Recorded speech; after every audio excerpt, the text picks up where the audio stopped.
don't you count how many cars are?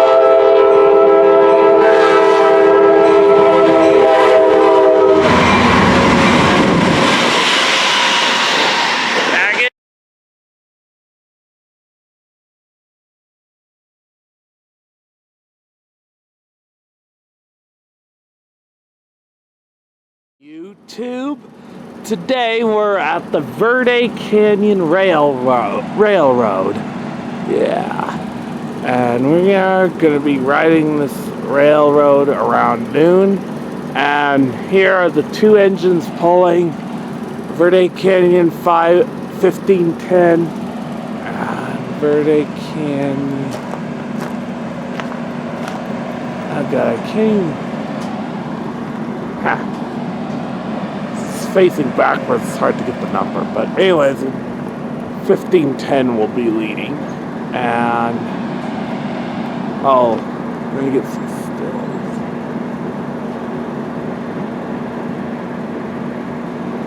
Anyways, just want to show you we're here, and I'll be taking some videos from on the railroad, from on the train.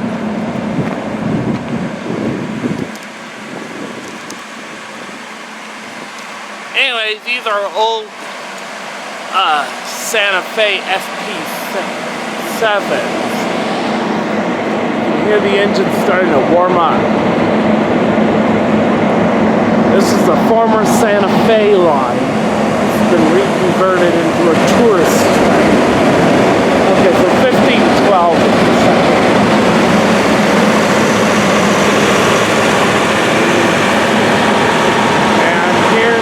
Our car RR 110.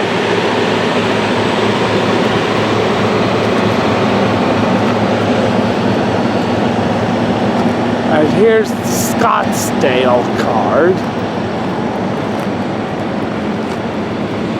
which is I could tell it's a former Santa Fe car because it's stainless steel.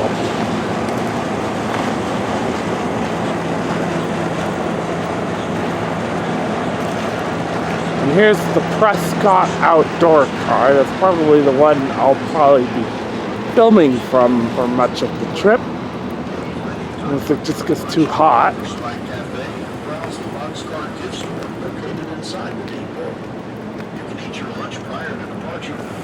And here's the Wickenburg car.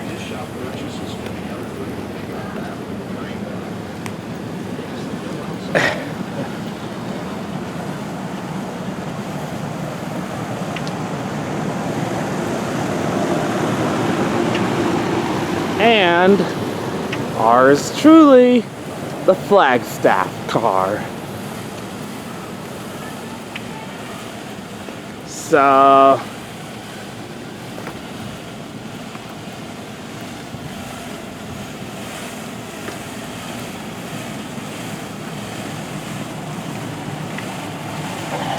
okay.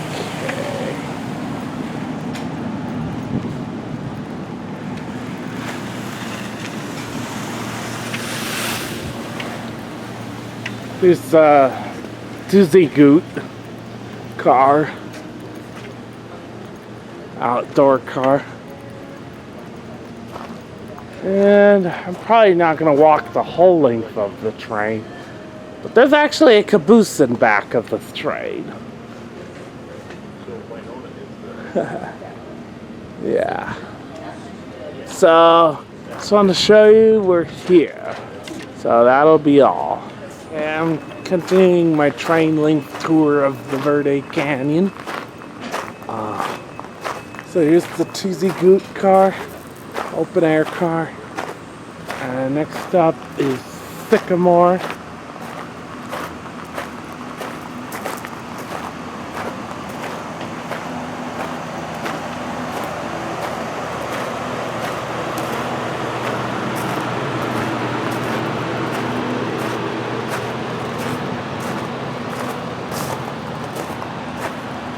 Another ex-Santa Fe car. Yuma.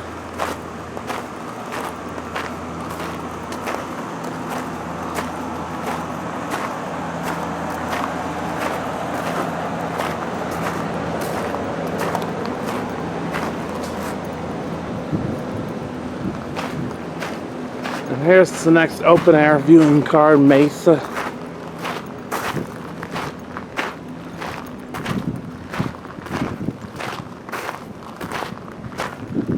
Alright, there's the museum car.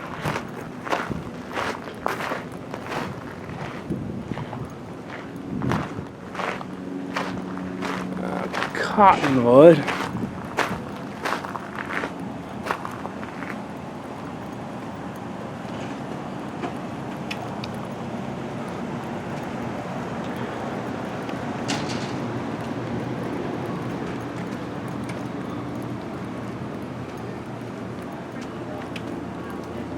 Owls.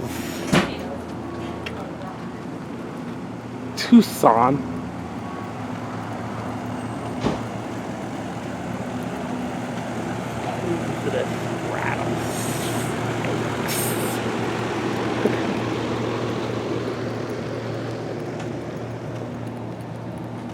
Aw, mountain lions.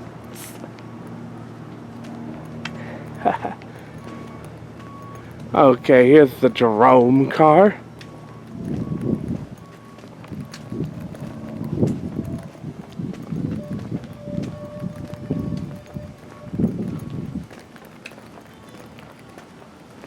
The Sedona car.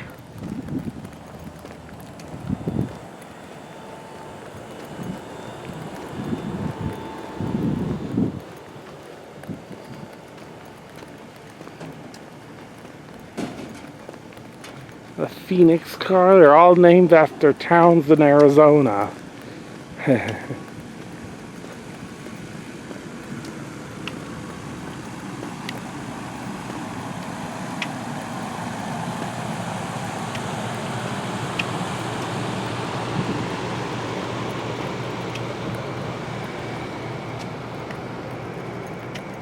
And here's the Camp Verde open air car.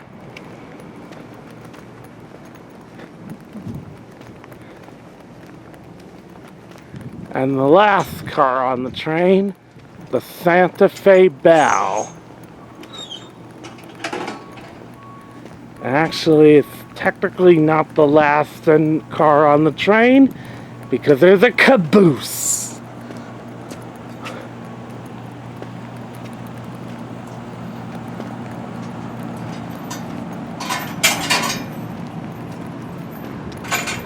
Cabooses were used on freight trains until the 1980s, when the railroads began to phase them out. So, you'll only really see them as shoving platforms and on tourist railways. So I got a picture of the caboose. Okay. So that'll be the end of the walking tour of the Verde Canyon train. Alright. So, here we are in the museum. Check out all these old railroad artifacts. Then I could read them in my spare time. I don't have to sit. There's an old caboose lock. Or is it oh, it's a baggage car lock is what it is. Oh, really? Yeah. There's an old Santa Fe ticket, or not ticket, an old Santa Fe promotional notebook. The El Capitan the fanciest train? No, El Capitan is the cheapest train. Oh, okay. Well, they say there's nothing like it in railroading. The Super Chief is the fanciest train. Look at all this old railroading and mining equipment. Oh, it's the all-chair car. And a bunch of bottles left behind by drunks.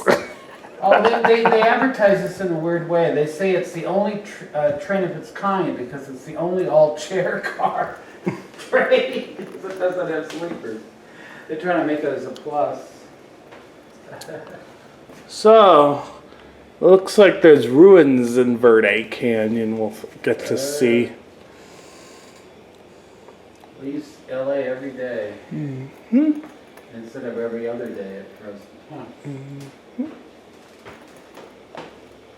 The Yavapai.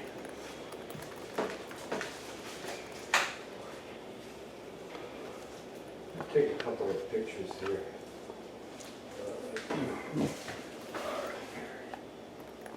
End of train device.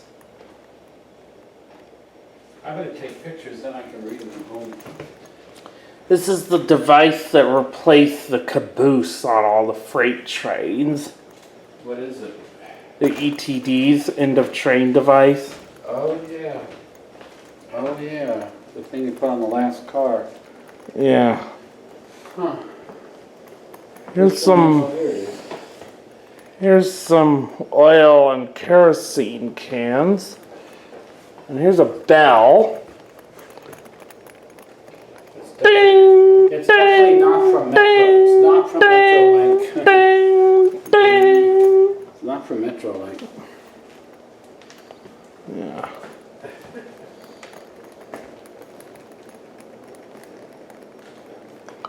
Oh, cool! A brakeman's hat.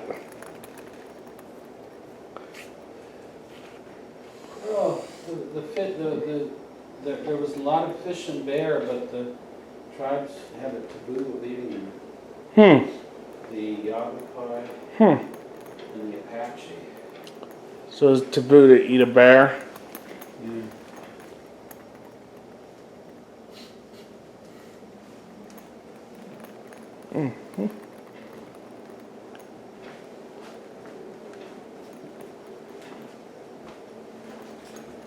Here's a bunch of old photos of the Verde Canyon Railway. So it became part of the Santa Fe in 1942. What the Verde Canyon. Yeah. Old copy. Here's a telegraph pole. There's something here. You still see them on the coastline, even though they're no longer functioning. Falling apart, yeah. Yeah. Oh, look at those little steam trains. And here's a Charlie of an engineer. Charlotte, let's throw it out in the road. Hey, Beavis, let's throw it out on the road. Ooh, that'd be cool. Actually, a Charlie is a mannequin. My I don't great uncle made up that term. It may be used elsewhere.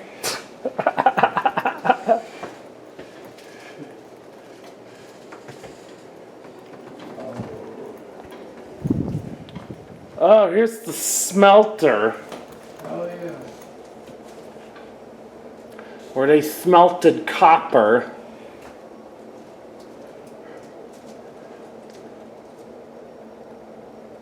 So this whole thing was named after William Clark, the senator. Oh. From Arizona? Arizona, yeah. You know, Arizona hasn't had a lot of senators because it only became a state in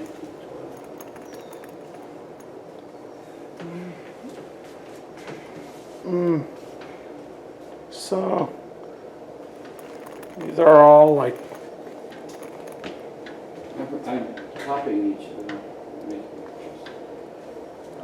here's an animal trap.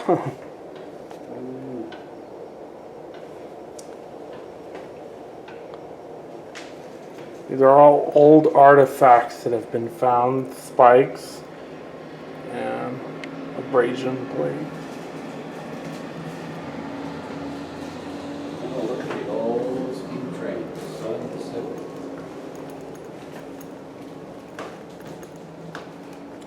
Oh, this is for weighing.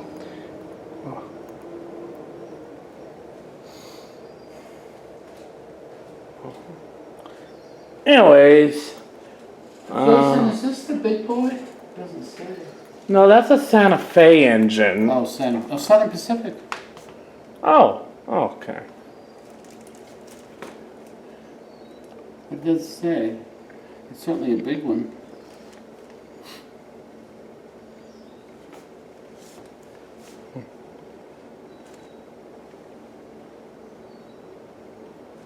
It doesn't say.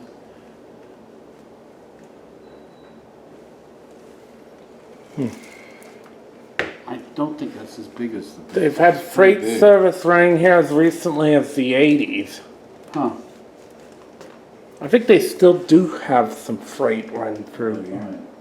Yeah. I know at the end of the trip we get to the junction and that has freight. So, anyways, I'm gonna cut the video here. Sure. Yeah. Okay, here we are on Verde Canyon. It's the abandoned power plant that was one of the first to be built. I can't do the whole train ride because of the music. So I'm just going to do the parts that are narrated. Only ran for about 2 months during the summer peak. Up until 1958, the plant operated sporadically until it finally shut down for good in the early 1960s and was replaced by a substation that can be seen on the far side of the river near milepost 32. The mountains in the distance on the right side of the train are known as the Black Hills. Gazing in the direction of Sedona, you can see the southern edge of the Colorado Plateau known as the Mogollon Rim. Even in a state loaded with geological wonders, the massive break in the Earth's surface like the Mogollon Rim stands out. This soaring line of cliffs slashes across the state, separating the southern deserts. Oh, look, an old mine cart. Where you'll find the world's largest contiguous ponderosa pine forest. Named after one of the first Spanish governors of New Mexico, the rim stretches for 200 miles. For 25 of those miles, it exposes the stunning red rocks. Let's see if I can get a video of some lightning. Mogollon Rim forms the southern border of the Colorado Plateau, a 130,000 square mile uplifted mesa that extends into Colorado, Utah, and New Mexico. The tracks of the Verde Canyon Railroad generally follow the path of the 170-mile-long Verde River. The Spanish word verde translates in English to the word green. There's the Verde River. Is the last remaining perennial river systems and is one of only 2 waterways in the state designated as wild and scenic rivers. According to local Native American law, the Verde is a female river because she is predominantly gentle and meandering. She is considered a receiving river because she collects water from 8 creeks that flow down from the Colorado Plateau before reaching her final destination. The Verde is restricted by 2 dams just north of Phoenix. Horseshoe Dam, which fills Horseshoe Reservoir, and Bartlett Dam, which fills Bartlett Lake, before finally flowing into the Salt River. Above the dams, the river is perennial to the headwaters with generally unencumbered flows, floodplains, and natural dams. The Verde is part of a fragile. Oh, I think I got some lightning. Less than 2% of the landmass of Arizona is riparian areas, narrow strips of land on either side of streams with flowing water are very precious ecosystems, especially in Arizona. 70 to 80% of wildlife and waterfowl depend on these habitats, either directly or indirectly. The Verde's riparian shoreline also supports a wide. You know what I can do? I can scan the video for the lightning and extract a still from it. Oh, see, that's how you do it. That's how you film lightning in the monitor. You could sit with a camera and try to wait for it. Spike days. The Verde River also supports an amazing diversity of wildlife, including 270 species of birds, 94 species of mammals, and 76 species of native amphibians and reptiles that use this watershed at some point in their life cycle. The ribbon of green vegetation which you see growing along the banks of the river is critical. Great blue garden. These large wading birds. Did you get that lightning, Jason? Yes, I did. I think I did. Often seen along the rails. That was pretty strong. If one takes flight within view, you'll certainly know. Gliding along on a wingspan that can reach close to 6 feet, the heron is one of the most graceful birds in the world. The first trestle or railroad bridge that we cross has been recycled. The bridge was constructed using an old turntable from the Prescott Roundhouse, and to no surprise, it's called Turntable Bridge. Railroad workers were busy men. They didn't have time to waste coming up with catchy names. Just beyond this point, the Verde River emerges from its inner gorge and becomes entrenched below the tracks in a narrow, steep-walled canyon. The dark rock that forms these sheer cliffs is basalt, the form of cooled lava. The train travels on top of this volcanic Here's rock the engines. From the seismic standpoint, the cliffs show just how active volcanoes were millions of years ago. Many of the lava flows are highly visible in the arroyos along the rail bed where the soil is washed away and exposed to basalt, including the ocean floors of basalt. I got some pictures. The planet's most abundant rock. Two of the most active volcanoes in the area were the House Volcano south of Sedona and the Hackberry Volcano near Camp Verde. Much of the remaining basalt that covers the Verde Valley came from these big lava spewing blowholes. As the train makes its way deeper into the canyon, an abundance of trees provide canopies of lush shade, including cottonwoods, willows, and beautiful white-bark sycamore. Cottonwoods have rough bark and heart-shaped leaves that tremble with the kiss of every summer breeze, much like their relative, the aspen, which grows at higher elevations. Did you know that on a Pop the hot champagne. day, each large tree can transpire more than 100 gallons of water from the river? Many of the trees in the canyon have round clumps of growth. Failed rocket Everything keeps parasitic growth is especially noticeable during winter, but the clumps remain green and stand out distinctly on bare branches.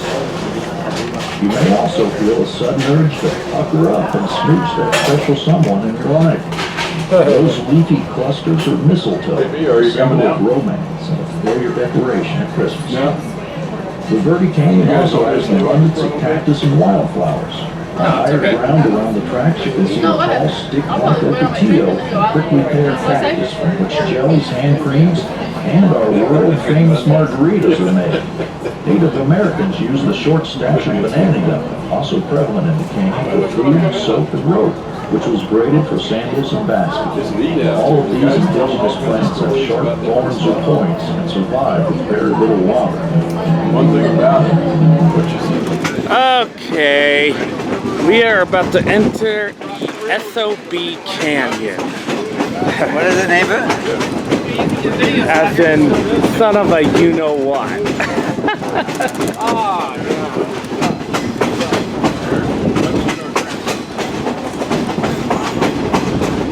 The guy said he's going to bring the drinks out here because he's afraid they'll spill. Okay.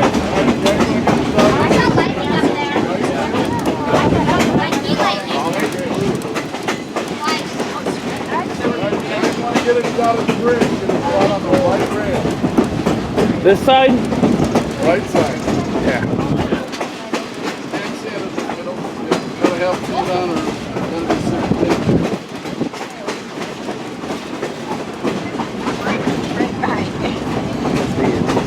Really great scenery. Some pretty good pictures.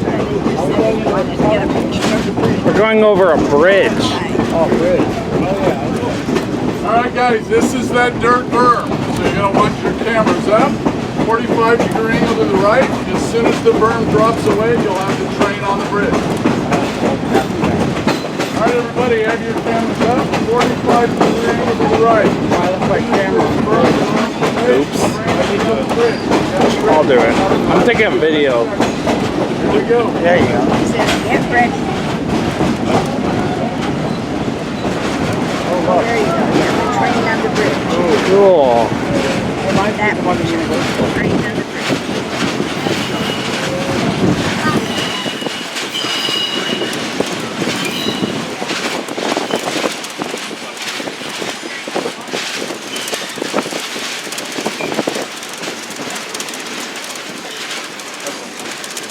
Okay, as we go to the center of the bridge, you'll be able to shoot down the canyon and get the convoy towards the river. Alright guys, just go over the bridge. Shoot right down the canyon. They're all the convoys.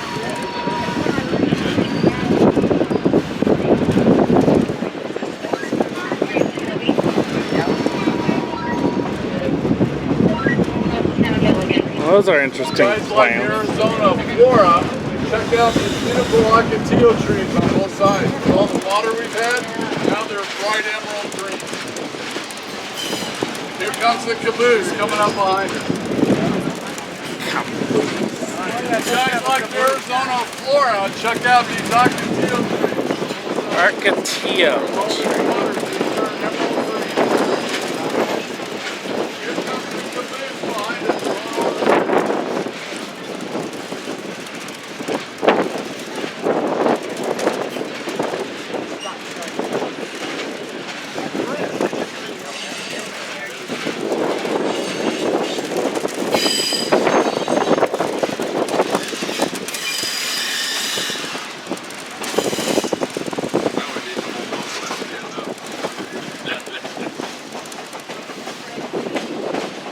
Now, if you look over here on the left side, you're going to see a 3-foot ditch.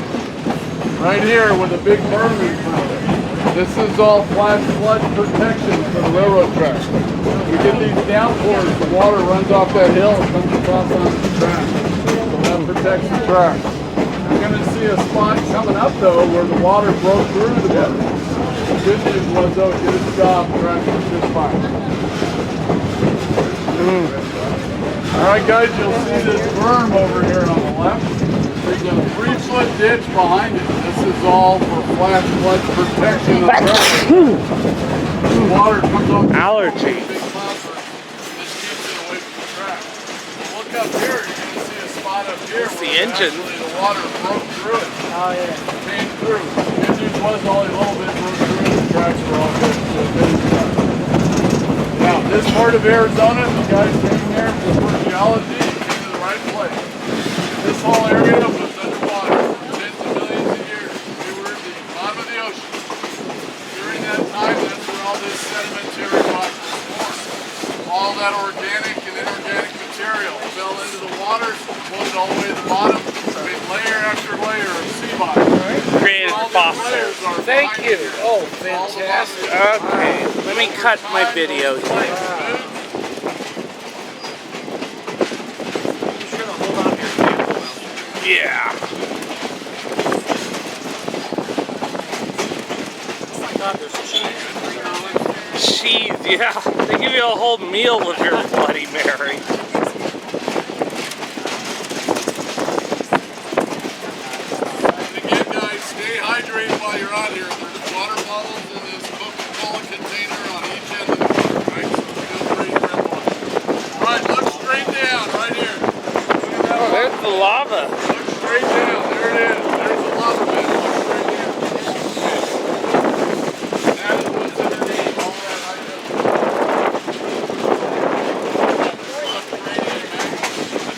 Prickly pear cactus.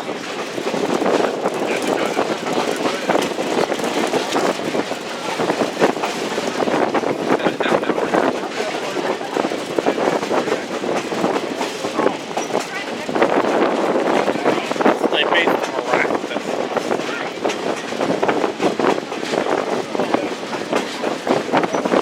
Can you hold my drink so it doesn't spill over?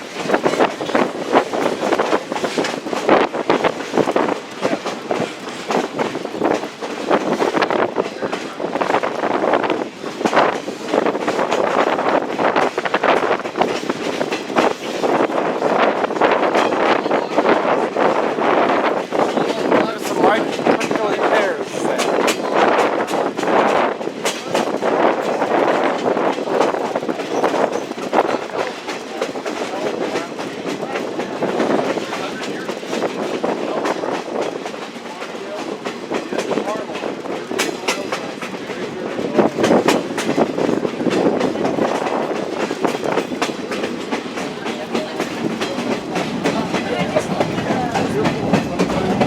Oh, there was some lightning.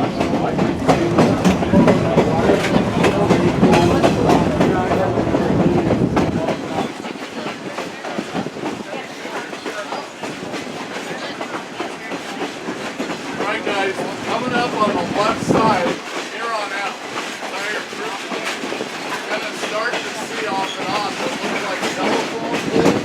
They're telegraph poles. There's one right there.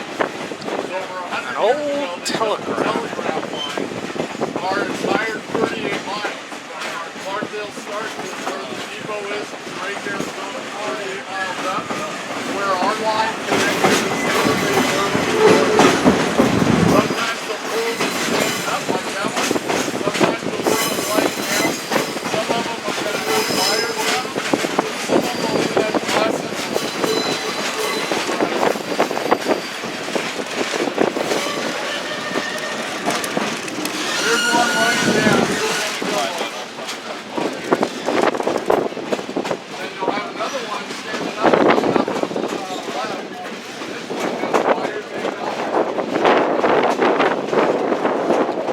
look, a raven. So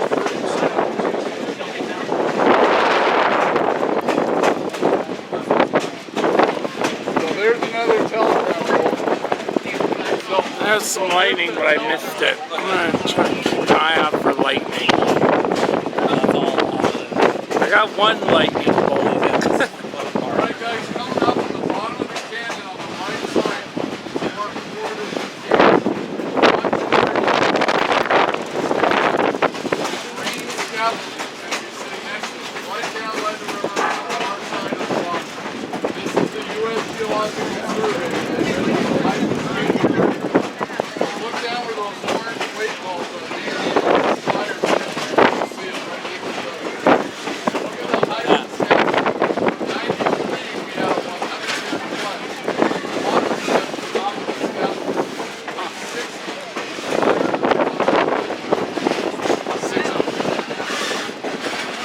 Alright guys, look down here.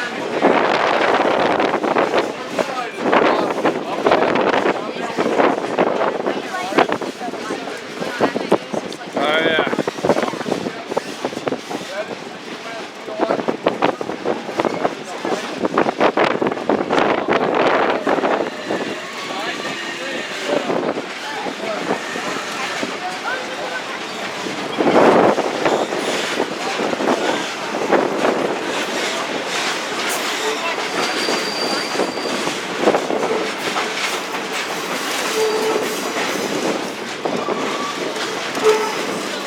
Right below us, you're going to see some beaches and some campgrounds. This is a popular place to camp usually. The rangers have it shut down right now. They fire people.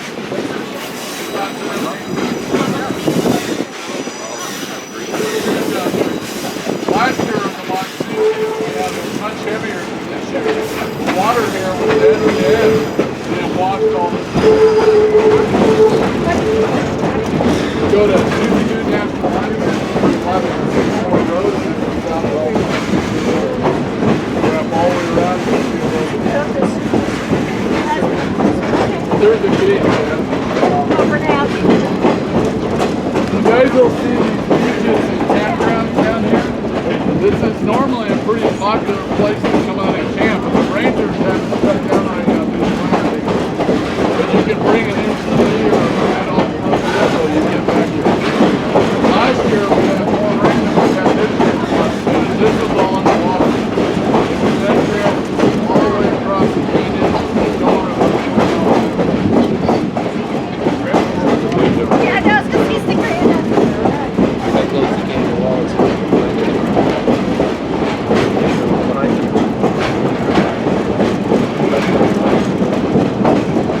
All the lights were going down.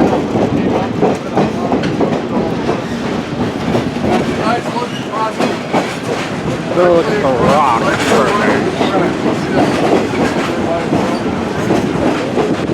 You go by that boulder, fly us every camera over like this, and you can shoot right here. And a snap it right there. The side that's going to be facing us, look where the sit is. Kind of busy right now. Oh, look. Get on some of the big stuff. Where's that? That's up by,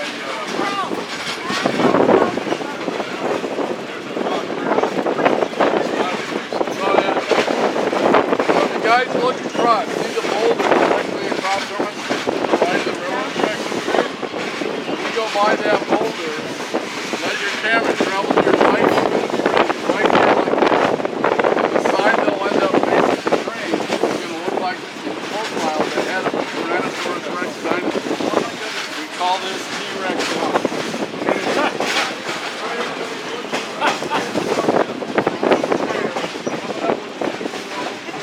Tyrannosaurus Rex. Da da da da da da da da da da.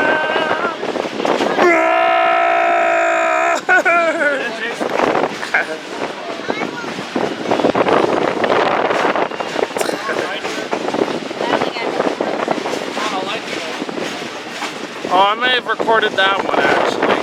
T-Rex rock coming up. Just past the tree. come up on our right. Again, let it travel fast. A little bit to your right. And you'll shoot it just like here. Right there, like that. Here comes the T-Rex rock. Oh, Alright yeah. guys, here's T-Rex rock. Get ready to shoot it. Turn to your right. There he is. Well, there it is. I see it. Oh, yeah.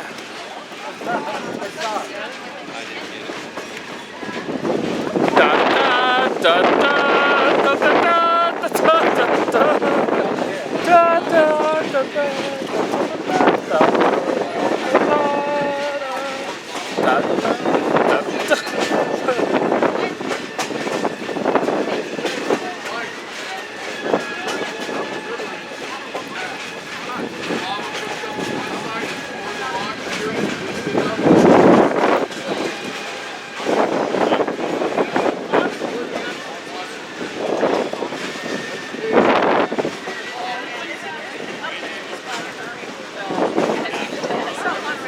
Alright, you guys remember when we talked about SOB Canyon?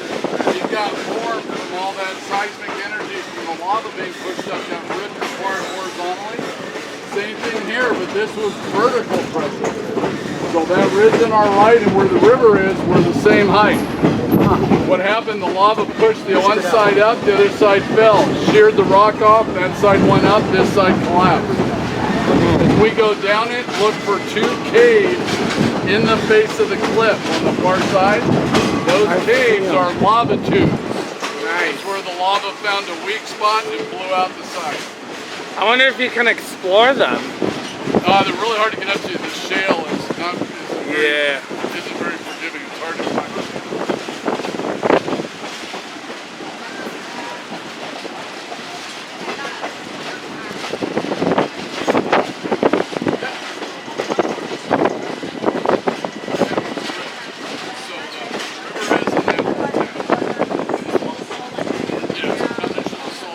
Okay.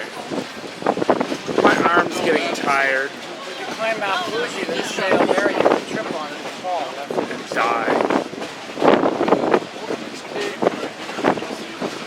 Those are actually lava.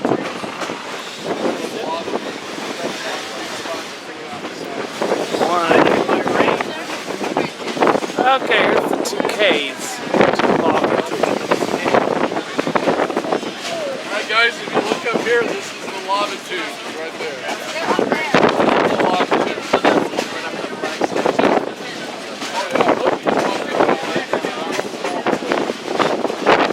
Okay, I'm gonna try here. The wind is awfully strong. How do you get gold?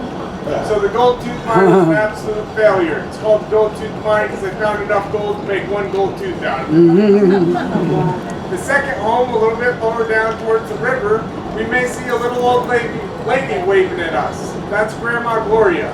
Her grandson used to work on the train and she's normally out there waving for us. It may be a little too hot for her today. Also, if you look on this side of the train, you'll see some wires and posts occasionally. That's an old telegraph line used for whenever the steam train used to break down. They'd run up there, tap into the telegraph line, let them know where they broke down.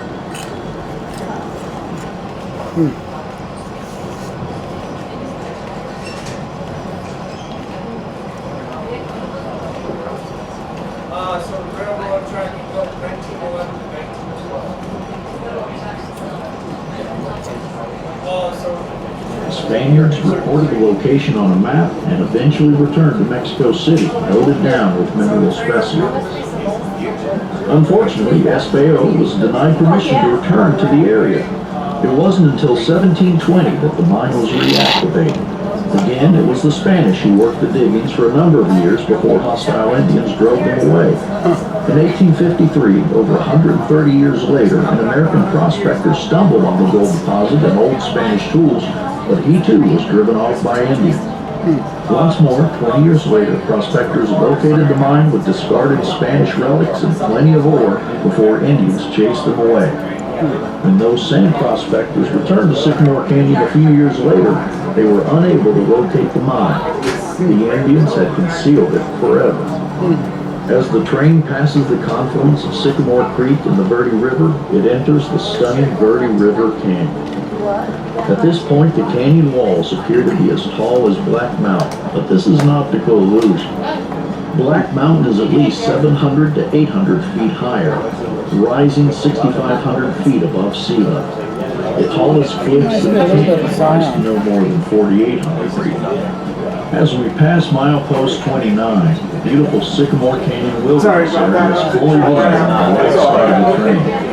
This is the state's second largest canyon. Behind only that little arroyo up north we call Grand. It was also Arizona's first wilderness area, receiving the designation in 1972. These are wild places where development is forbidden and land is allowed to return to its natural state. You can only enter Sycamore Canyon via a handful of hiking trails. If you have an interest in geology, this area offers the best opportunity All to right, see folks, the we different look types just of rocks across the throughout river on that little hill.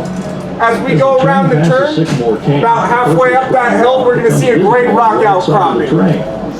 Treetops are going to block our view for most of it, then we're going to get about a 1 second window to see this great rock outcropping. It's known as Elephant Rock. And is prevalent in the Grand Canyon. Yeah, Watch for an old telegraph line in this area. In the early years of the railroad, this was the only means of communication the train crews had to connect with the outside world from this remote and inaccessible see it out area. there? The crew always carried a I see it. transmitter and could tap into the telegraph line if they needed to relay a message. Today, the crews of Clarkdale, Arizona Central Railroad and Verde Canyon Railroad use high-powered satellite radios.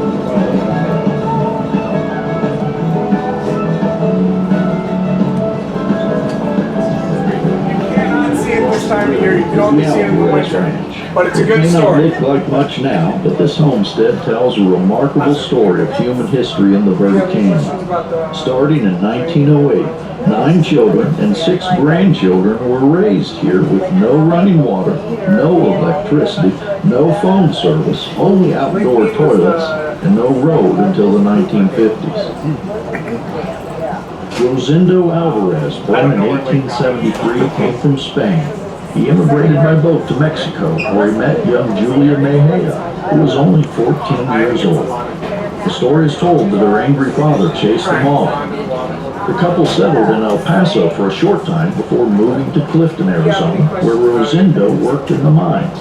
He eventually found work digging for ore in Jerome.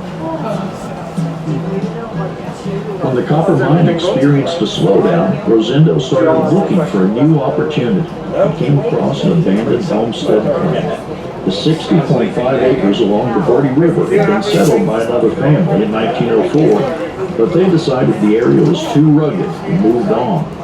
In 1908, the resourceful Alvarez petitioned the Department of Interior to take over the claim.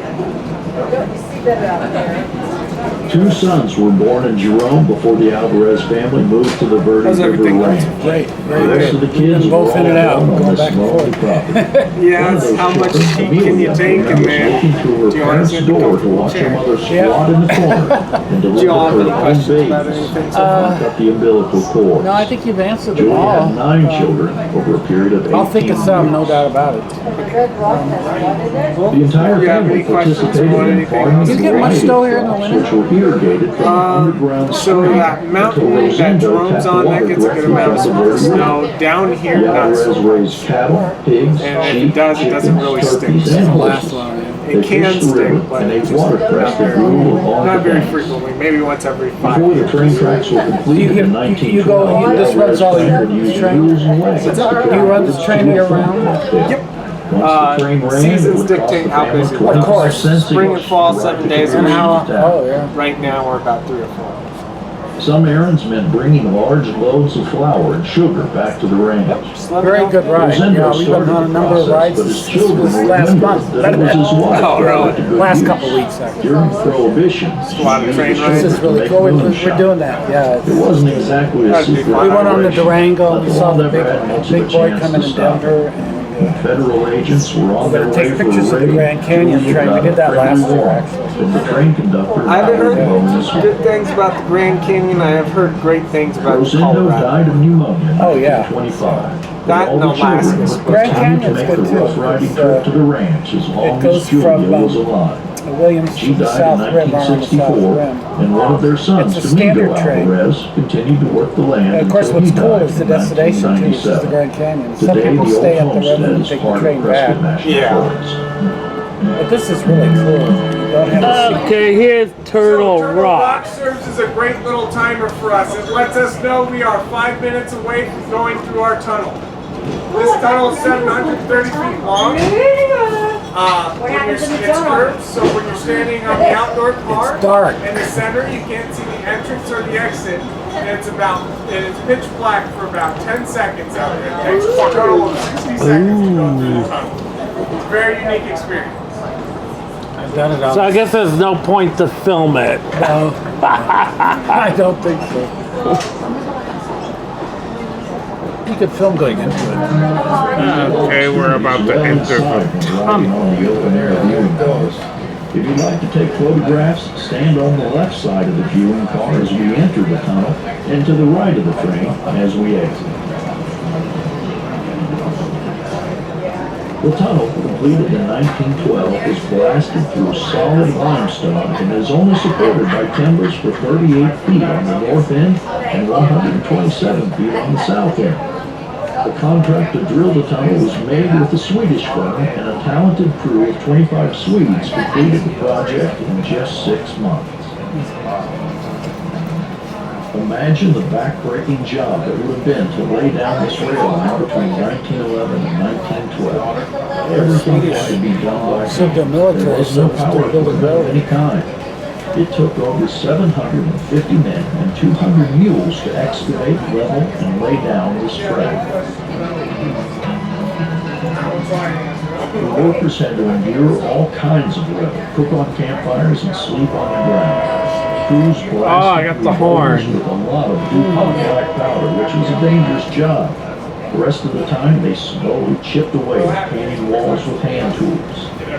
Some days, they could only lay a few feet of rail. Yet, they still managed to complete 38 miles of standard gauge track from Drake to Clarkdale in just 1 year.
Guys, look up on the left coming out. You're going to see a really large rectangular cave way out in front of us. This cave is a natural cave. It looks man-made. It wasn't. It's a natural two-room cave. It was used by the railroad to store equipment in while they built it. They had railroad ties up the left side with big rope. Pull everything up, stick it in the cage. As it comes up on the left, if you look up further, on the left side you'll see another smaller cage. That's where they stored the dynamite to blow the top. Square. Guys, look at this coming up on the left side. On this side. Right over the top. It's a square looking cave. Yeah. Oh, yeah, I see.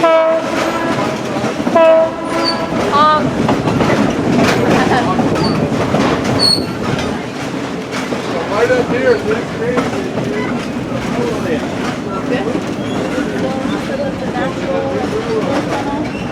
There it is.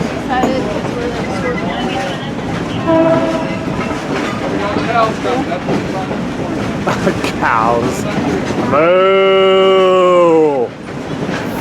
Fishing bush!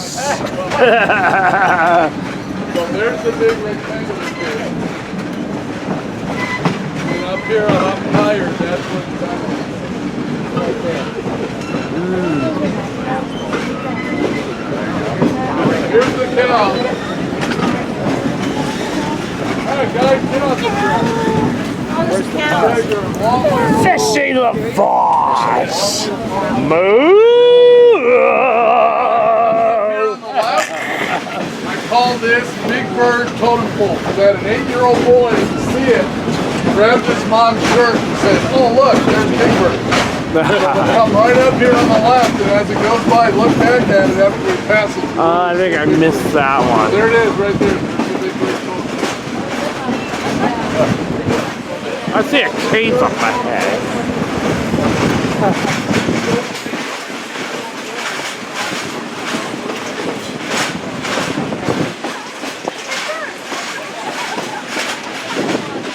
And kind of.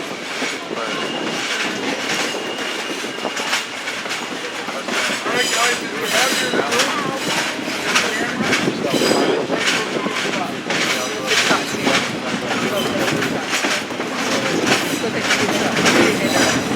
what we're going to do is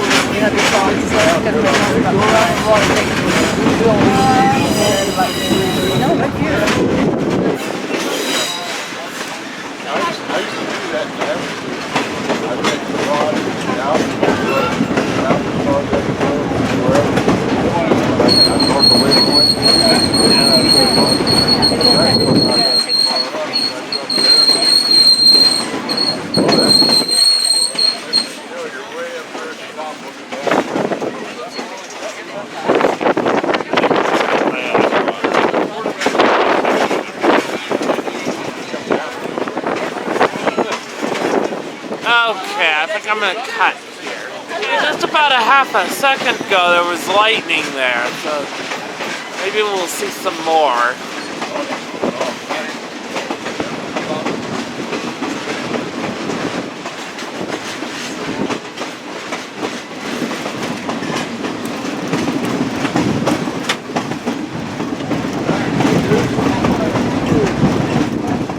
Okay. I'm gonna cut here. Yeah, this was a bald eagle nest. I see that before. Or it was a gold eagle nest. Bald eagle nest, yeah.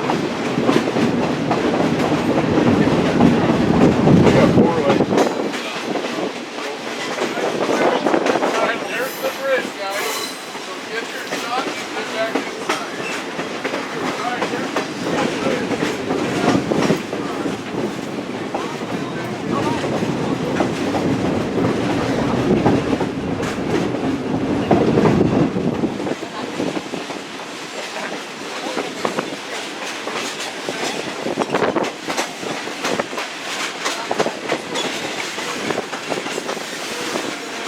everybody inside the rail.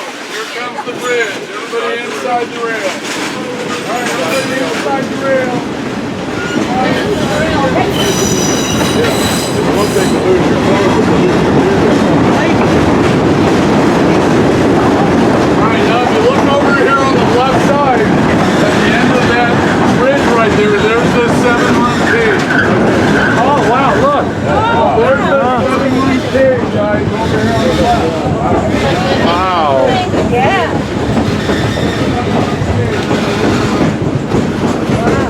You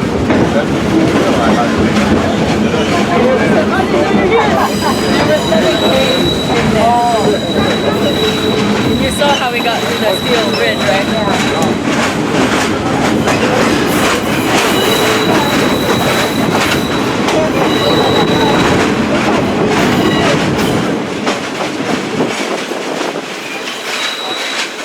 Work for? You work for government or a private? Huh? Chevron. Chevron.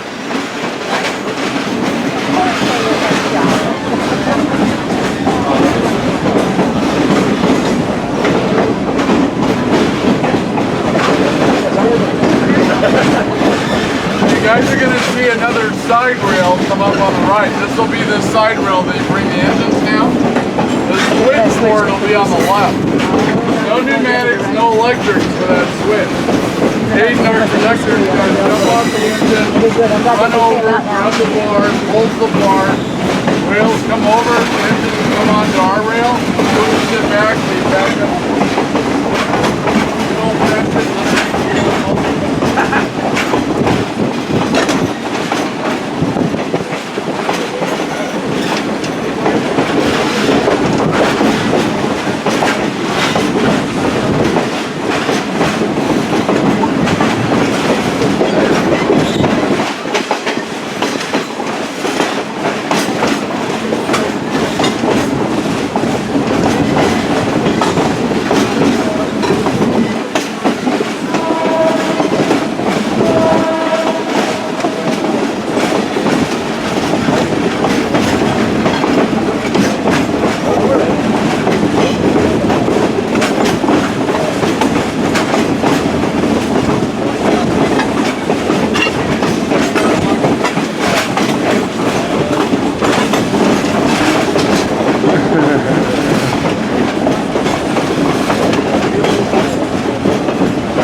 There's the other end of the line.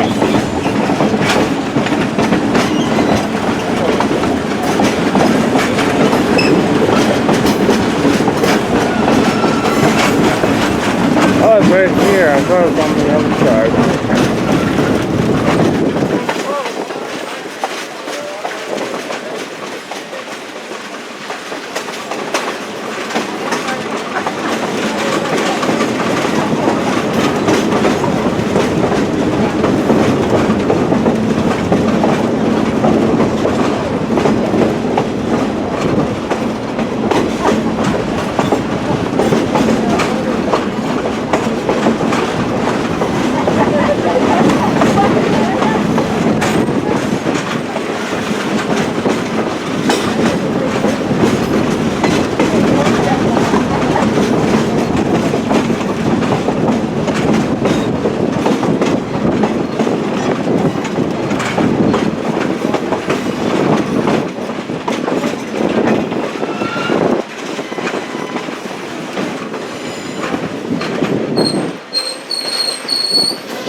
Alright, we're stopping here to turn around, and in a few minutes you'll see the engines moving to the other side of the train. Sprawling metropolis. Alright, there's the bridge, guys. So get your shot and get back inside. Alright, there's the bridge.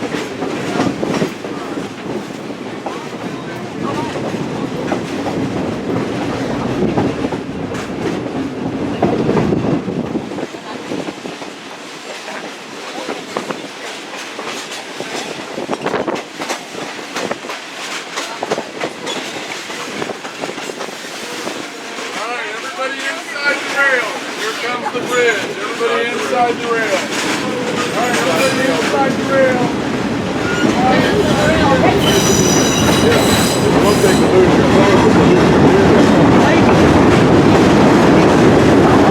Alright, now if you look over here on the left side, at the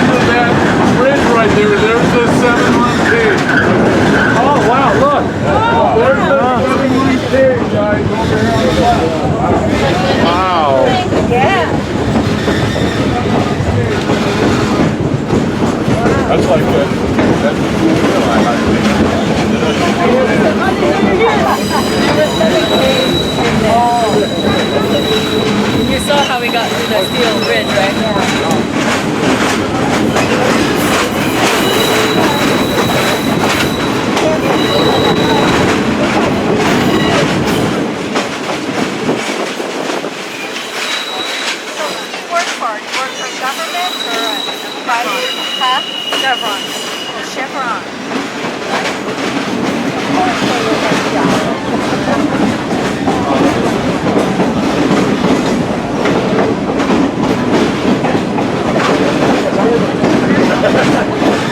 You guys are going to see another side rail come up on the right. This will be the side rail that you bring the engines down.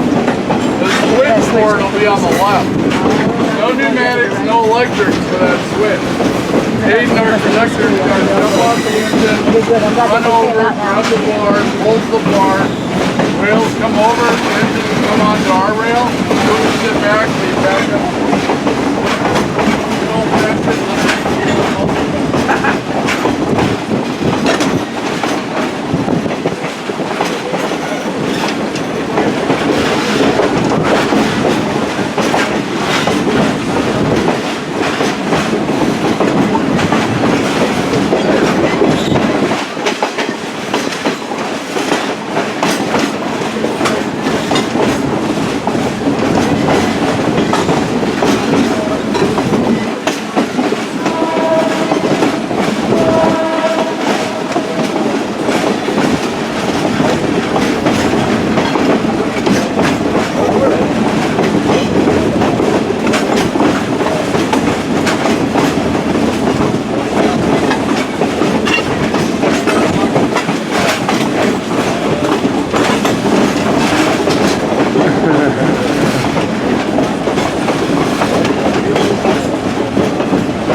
There's the other end of the line.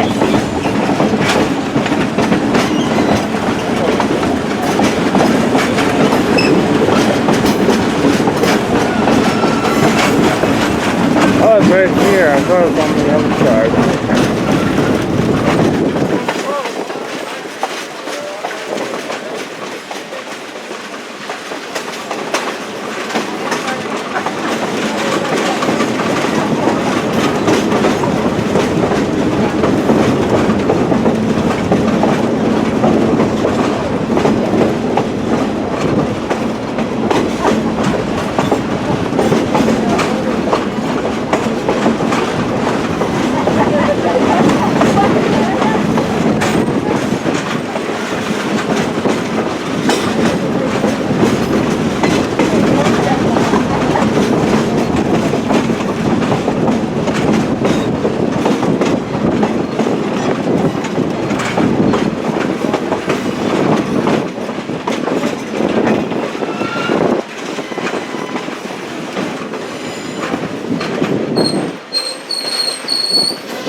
Alright, we're stopping here to turn around, and in a few minutes you'll see the engines moving to the other side of the train.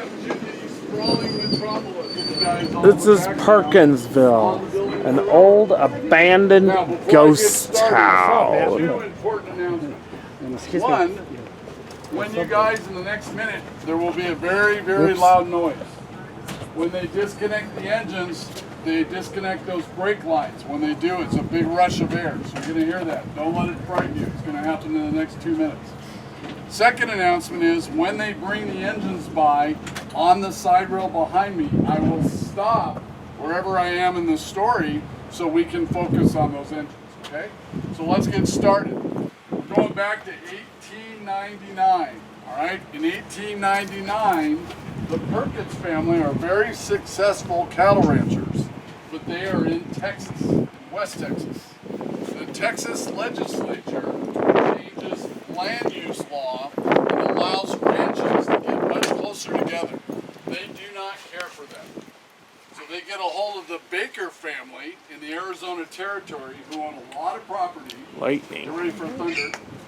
They own a lot of property out here. Where's that noise? There's the thunder. No, that was a train. And they put together a deal to move their entire operation to Arizona. So as you can imagine, There's the thunder. yep, see, I like it. So as you can imagine, that's quite the undertaking in 1899. You got 1,400 head of cattle, all their ranch hands family, and their own family to push out west. Now, if you guys are in the Sycamore car, Candace has, is that what I think it is? Ice cream sandwich. Ice cream sandwiches for $1. Best ice cream in Perkinsville. So Nick will have some for you guys out of the Flagstaff. If you want one, just put your hand up and we'll give it to you for guys for $1. Now, they are battling scarlet fever outbreaks. They are battling chasing strays. They are battling having part of the herd get into an alkaline well up by Winslow and get poisoned.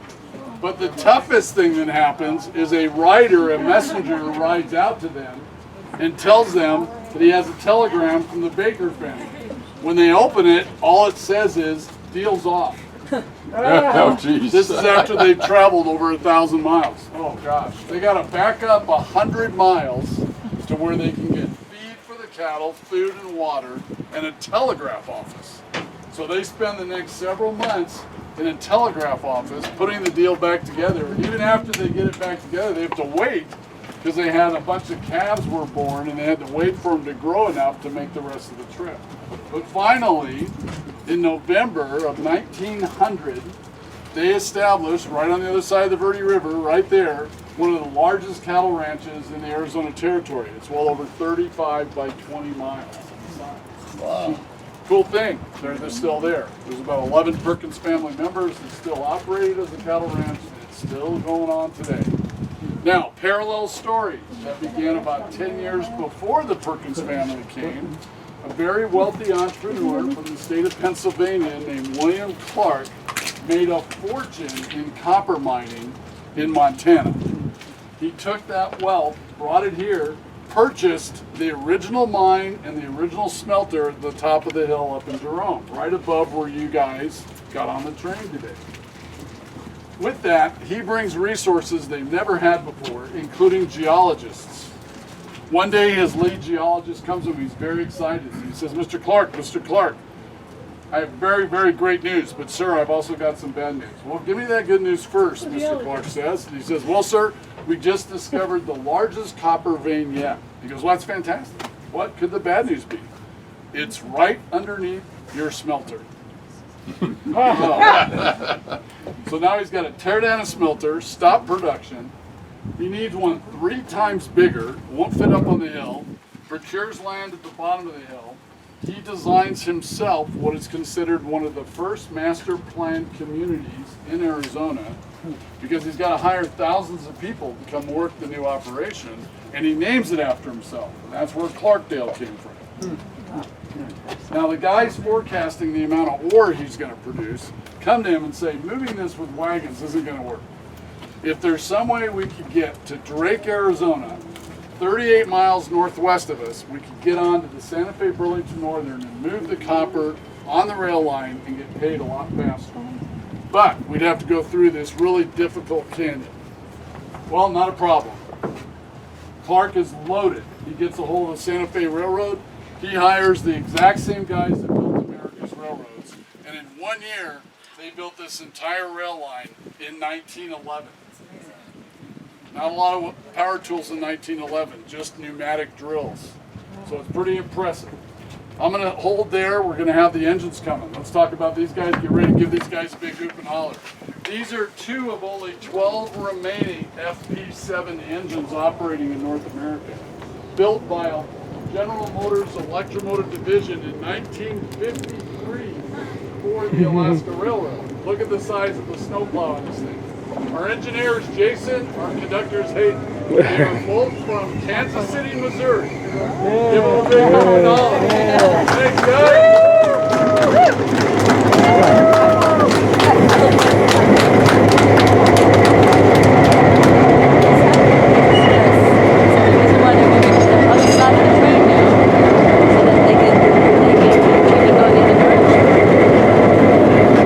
Oh, I felt the rain drop. Big one, too.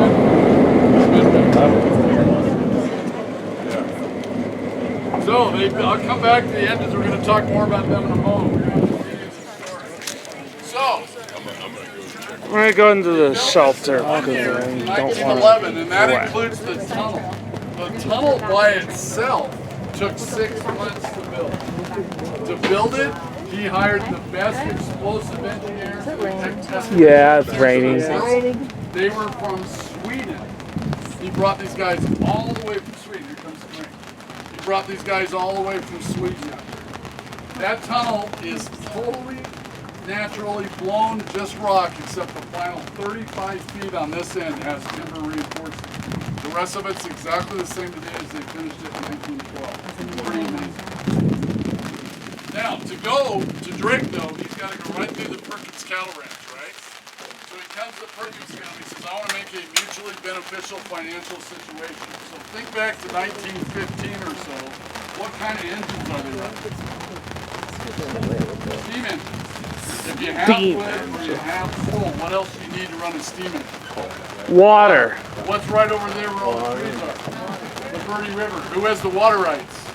Perkins. What did we pass back there? A water tower. Guess what? They had a big tank on top. They could sell water to the railroad. Pretty good. It was free to them. They could sell it. Up here on the other side, you saw that little building. It was kind of up on the side of the hill. That is a limestone quarry. So you need lime. Because lime goes into the smelter, it helps chemically separate the copper from the rock. We sell limestone to the company as well. Excuse me, I gotta move What in does the this way. Perkins family have that they need? Cattle. Perfect situation. Milking transportation. Go back to Clarkdale, feed the thousands of new residents. Go up to Drake, the live animals, you can distribute them anywhere they need to go. And we have to do that. So as we leave, you're going to see the corrals and the chutes where they load them all down. And this went on. Perfect situation. This is Clark Water.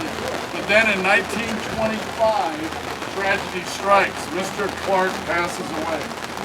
As good as a businessman and as an entrepreneur as he was terrible when he came to succession planning. He didn't do anything. He had 2 wives. First wife, dad, very young, 2 daughters. The eldest one passed away as a teenager from meningitis. The other one was too young to run anything. Second wife ended up having 2 sons. They both worked for the company, they're not capable of running it. So they built this consortium of management and ownership. They didn't get along at all. Things got worse. What happened in 1929? Stock market crash. Depression! Great Depression. Copper prices plummeted. The wealthiest, highest producing copper mine privately owned in the world is now insolvent. They struggle, they try to keep it open, they're losing workers, and finally in 1935 they give up, they throw in the towel, they sell the whole thing to Phelps Dodge Corporation for $20.8 million. Now that seems like a lot of money in 35, and it was, but put it in perspective, when Clark bought it, all the original Jerome smelter and mine paid $80,000. 1915, with the new smelter running full blast and the rail line moving all the time, they were clearing $1 million a month. A month. So all of a sudden that 2020 doesn't sound so good, but that's how much market conditions they give up. Things went on great, right? Phelps Dodge takes it over, runs it, and then things start to change. In the late 40s, they invent those engines. Diesel electric engines do not stop for water. They don't need as many people here. People start losing their jobs. And then things got a lot worse. In 1953, it is no longer economically feasible for Phelps Dodge to operate it. They move equipment around the world to their other projects, and anything they can't sell or need, throw it into the mine pit, and they abandon it. Overnight, the road becomes a ghost town. Clarkdale gets put up for sale. Things just stop. No rail line runs. Like that through the early mid-50s. Then at the late 50s, 2 things happen. One, the art community moves into Jerome and starts making incredible artwork, jewelry, paintings, pottery. And people discover it, and the tourist trade starts. If you haven't been to Jerome yet, I highly encourage you guys to go. Very cool. And by art community, I basically mean the hippies. The hippies moved into Jerome. Now, the second thing that happened was the United States government decided to build a dam on the Colorado River to form Lake Powell. What's the name of the dam? Laughlin. Rivers like me. Glen Canyon Dam. I hear Canada back there. Glen Canyon Dam. What do you need to build a dam? Cement. Cement. Clarkdale Cement Factory gets the contract. At the same time, the western U.S. goes into a building boom, people find out about that cement source. To this day, the Clarkdale Cement Plant is one of the highest producing cement plants in the western U.S. So let's fast forward to 1988. In 1988, a man by the name of Dave Urbano and his wife Linda, they purchased that freight line running the cement from Clarkdale up to Drake. Now why is it for sale? Well, the U.S. government, because the Santa Fe was running, they divest of any rail line under 500 miles. This is 38 miles. So railroads all over the country are built for sale. Good news is you got your own railroad. Bad news is nobody to fix the rails in the top. Dave and Linda were smart enough, they formed a railroad services company to carry that company. They were so successful that over time they purchased some of their own customers' railroads. By the time they purchased the one moving the cement, they already knew how to run them, they knew how to take care of them. Here's the funny part. They bought it sight unseen. They didn't know anything about it. All they knew was it took cement to some place called Drake from some place called Clarkdale. They knew nothing about the canyon. Dave lived in Utah then. Finally makes his way back here, stands on the front of an engine, rides it up to Drake, he's mesmerized by the canyon. Ask the train guy, how do you see the canyon? When we see the canyon, sir, is if we're on the train. Goes back and tells Linda, we have to figure out a way to create a train line to take people through this canyon. It took him 2 years.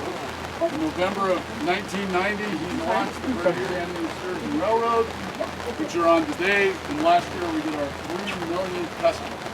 So it worked out pretty good. When they started, they had 4 cars. The very first car they bought was the Sedona car down at the other end. These cars are either Bud Stainless cars like Sycamore, or they're Pullman Standard cars like the Flagstaff.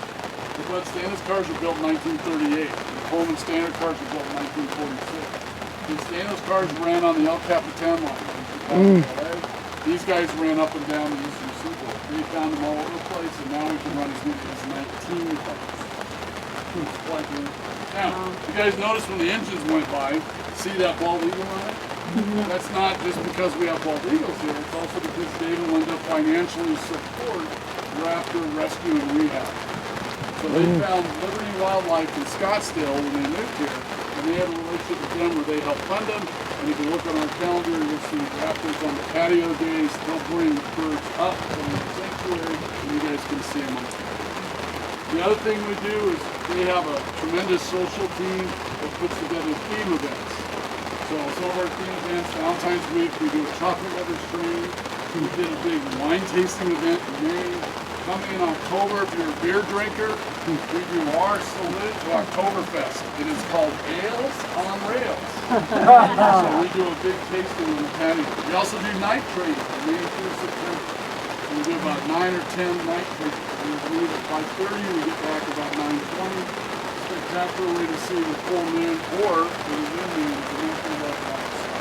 Pretty neat stuff. A lot of good stuff. If you have a good time today, you live local, or you come back and visit us, enjoy it. You can come back and see us again at the one of our food trains. We also do things like a wine train, people wine from different parts of the world. This year, for the first time, we're doing a static haunted train. So it's not on this train. You guys are in the parking lot. You'll see those 3 train cars in the parking lot. We're going to turn those into a haunted house. Oh yeah. So we're going to have our first haunted train that's coming up. Now, movie trivia. Back in the early 60s, 61, 62, up for Best Picture 63, there was a Western movie that followed the life of a young girl from her teenage years till she was an older woman. In that movie, 3/4 way through, she gets off the train, she gets off right there in the gravel at that little depot building, and you will recognize that depot. You will recognize the little sign next to it. You will recognize the water tower. The name of the movie is How the West Was Won. Oh, yeah. The heroine is Debbie Reynolds. It is still considered one of the most star-studded movies ever. John Wayne, Henry Fonda, Jimmy Stewart, Gregory Peck, Eli Wallach, George Papard, all these guys. So Debbie gets off the train as an older woman in the movie, meeting her nephew, played by George Papard. That helped to make Purposeville famous. Also, another thing helped keep Purposeville famous. Anybody here in 1980s MTV music television watch? All right, you guys remember Air Supply? Yeah. Air Supply shot a video on this train in 1992. They actually sat on top of the cars playing the guitar. You'll recognize the cars, you'll see the tunnel, you'll see that video. Now I have to look that up on YouTube. The song is Goodbye. So Goodbye by Air Supply. Air Supply Goodbye on YouTube and you'll see the video. Now, when we leave, Jason's going to honk the horn 3 times. 3 times means we're backing up. You're saying to yourself, wait a minute, we're backing up, we're going the same way we're going. You're right. Don't worry, you're not being connected to it. Okay? What we do is, because that depot building was so famous from how the West was run and Air Supply, and in the heyday, it was the depot, the post office, the school, and the medical center. We want everybody on the train to see it. So we're going to pull the train the direction we were going, which is now backing up. Let everybody see it, then we'll stop. On the way back, it's not too wet. We're going to start spreading out. We'll show you guys more rock formations and some more cool stuff to see. Now, 2 quick things before we finish up. 1, the Clark family is the wealthiest family you've never heard of in the U.S. They have more money than the Rockford. And only squabbles the wealth got distributed. But that daughter that was still around, her name was Hugh Gatt. She lived to be 104 years old. She died about 12 years ago. When her dad died, he had built this giant area that she grew up in, right next to the Central Park in New York. The city tore it down when he died because no one would buy it. To honor him with her wealth, she bought or built mansions around the U.S., furnished them exclusively, and locked them up.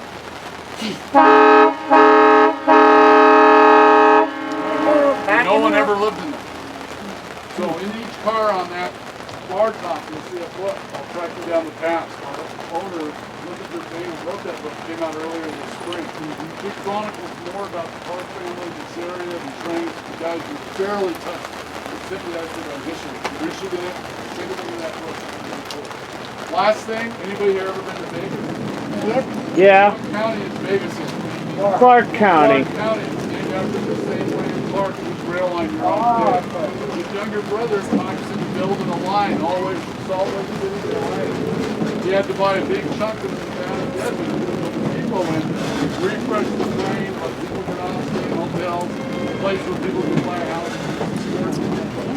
A little town called Las Vegas. So those of you that thought Robert De Niro, nope, same way Clark is. So if we go back, you guys missed the shot of the steel bridge.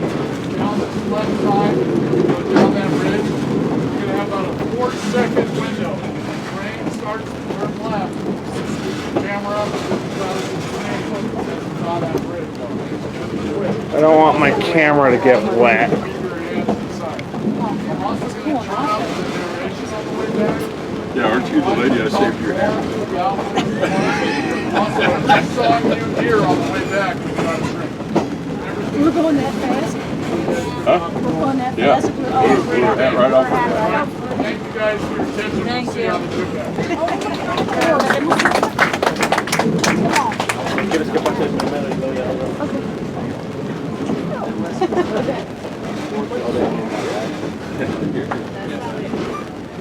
It's cold down. Yes, it has.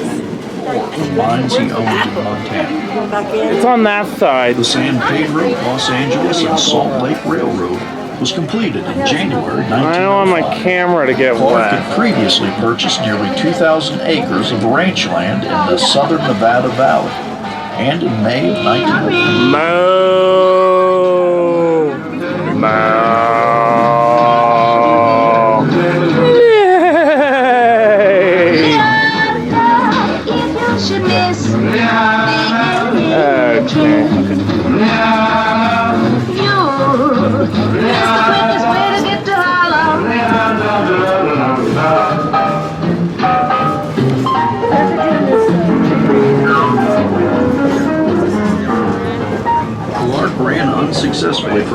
railroads in 1888 and 1893. In 1899, when U.S. senators were chosen by state legislatures rather than by the general public, Clark was charged with bribing Montana legislators with $30,000 to elect him to the Senate. Not a practice considered unusual at the time. Using $1,000 bills in his bribery attempt, Clark is said to have quipped, "I never bought a man who wasn't for sale." 2 years later, the Montana legislature finally did elect Clark to the Senate, but his attention remained on growing his business ventures. In 1907, after his Montana Senate term ended, Clark moved to New York City to build a lavish mansion in Manhattan. It was during this period that he expanded the United Verde Mine operation. Oh, there's the depot. And the Verde Valley Railroad that connected the Verde Basin to Drake, Arizona. Alright, I don't have much battery left, so I think I'm gonna cut here. After his geologist. I don't know if I see it. Supposedly we're going by Zombie Down.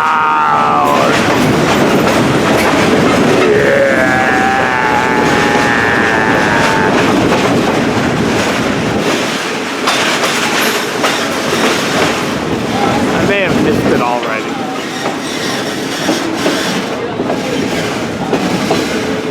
Song. Railroads, Dave has a passion for airplanes, ranch life, and horses. Without even seeing it, Dave purchased this line in 1988 based on the three figures alone. Following the purchase, he brought his management team to Arizona to review the track. Only the Scenic wonderland through which they passed. He knew others would want to see the Verde Canyon in the same deep way. So it was only part of the journey. So on Friday, November 23rd, 1990, the first Verde Canyon Railroad excursion train pulled out of the station. Scanner. He's been around American adventure. He strongly believes that there are rivers to be able to see this magnificent canyon. Alright guys, as we go over the bridge, right in the middle, look straight down, right under the train, you'll see that long shelf. Coming up right in between the sandstones. Watch your glasses and your hats though, they like to fall off and fall again. Alright, as we go over the bridge, look straight down.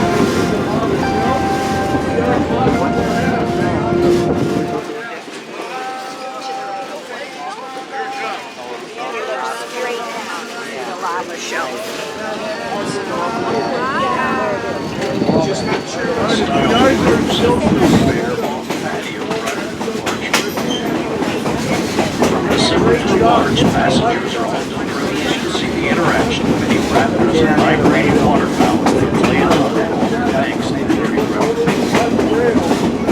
December also means Santa Claus is coming to Verde Canyon Railroad all month long.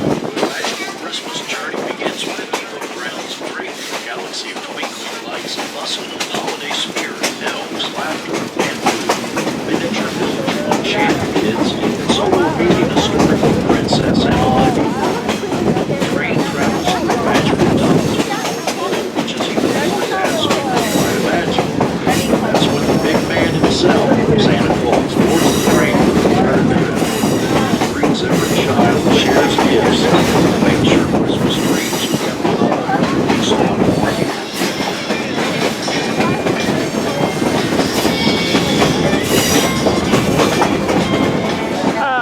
Okay. Coming up on the snow walk.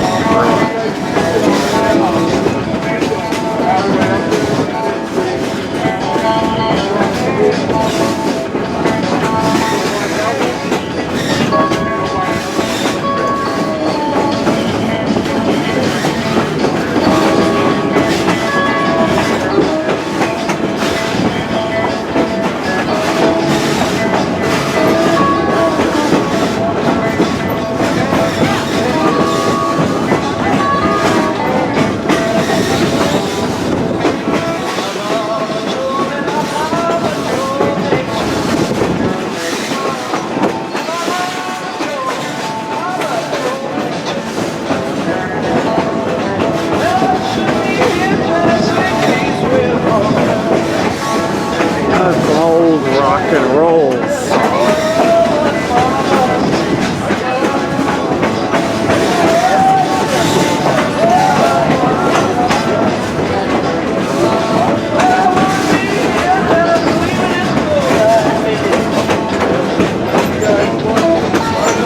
There they are.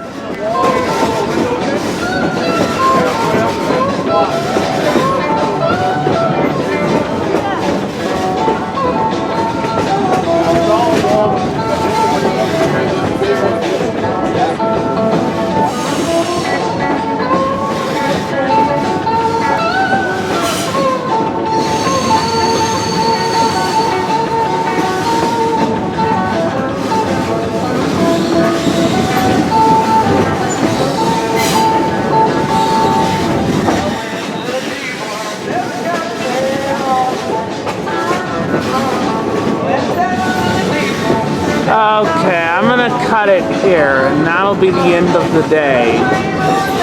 Oh, one more ruin to film. Here comes that cave volley on the right up here. Where is? There it is.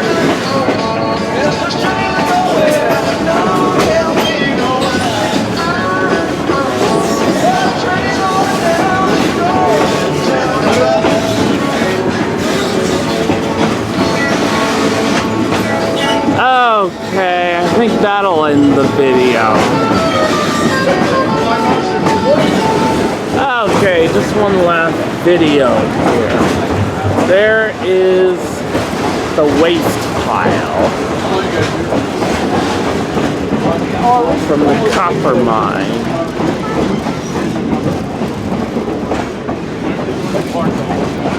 And over there is the old remnants of the power plant and the copper mine. Yeah.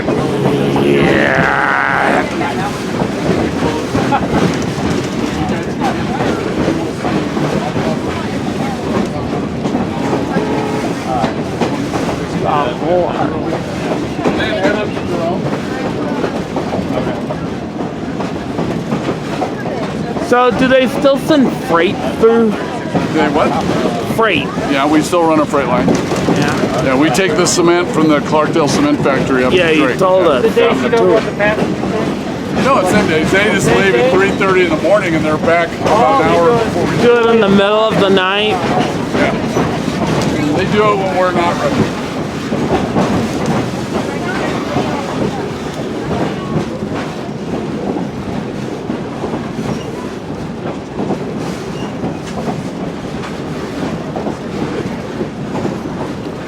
Well. By the way, Aretha Franklin did do midnight. 2321 and 2164. There's 2323.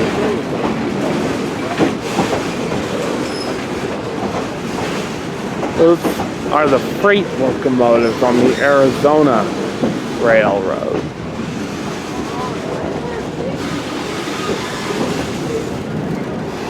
Okay, we're now at the station.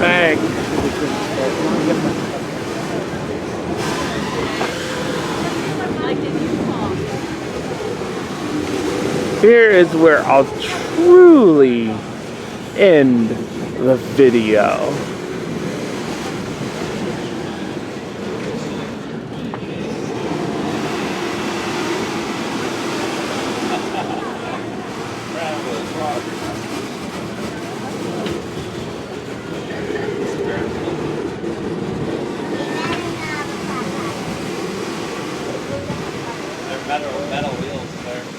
YouTube, I'll see you all in Flagstaff.